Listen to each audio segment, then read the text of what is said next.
শঙ্করলাল দিগ্বিজয়ী পণ্ডিত, শান্ততার মধ্যে শ্বেত পাখির চঞ্চুর মতো। বিপক্ষে যুক্তির ওপর পরে বিদ্যুৎ উদ্বেগে তার পক্ষনে ছিন্ন করে ফেলে তাকে ধুলো। রাজবাড়িতে দুনিয়ায় এসেছে দ্রাবিড় থেকে। বিচারে যার জয় হবে সে পাবে রাজার জয়পত্রী। আহ্বান স্বীকার করলেন শঙ্কর। এমন সময় চোখে পড়ল পাত্রিকার মলিন, গেলেন রং বেশি ঘরে।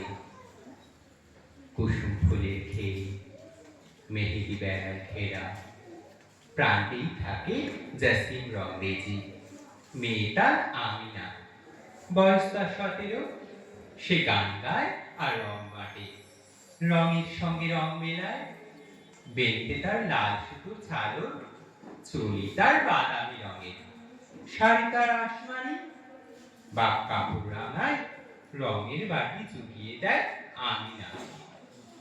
শঙ্কর বললেন, জাসিম, আপনি রাঙিয়ে দাও জাফরানি রঙে, রাজসভায় ডাক পড়েছে। কুলকুল করে জল আসে নালাবে কুসুম ফুলের খেতে। আমিনা পাগড়ি পুঁতে গেল তুঁত গাছের ছায়ায় বসে। ফাল্গুনের রৌদ্র ঝলক দেয় জলে, ঘুঘু ডাকে দূরের আমবাগানে। ধোয়ার কাজ হলো, প্রহর গেল কেটে। পাখি যখন বিছিয়ে দিলে ঘাসের পরে, শঙ্কর দেখলে তারই কোণে লেখা আছে একটি শ্লোকের একটি চরণ। তোমার শ্রীপদ মোর ললাটে বিরাজে। বসে বসে ভাবলে অনেকক্ষণ। ঘুঘু ডাকতে থাকলো আমের ডালে। ঘর থেকে রঙিন সুতো এনে আরেক চরণ লিখে দিল, পরশ পাইনি তাই হৃদয়ের মাঝে। তোমার শ্রীপদ মোর ললাটে বিরাজে, পরশ পাইনি তাই হৃদয়ের মাঝে।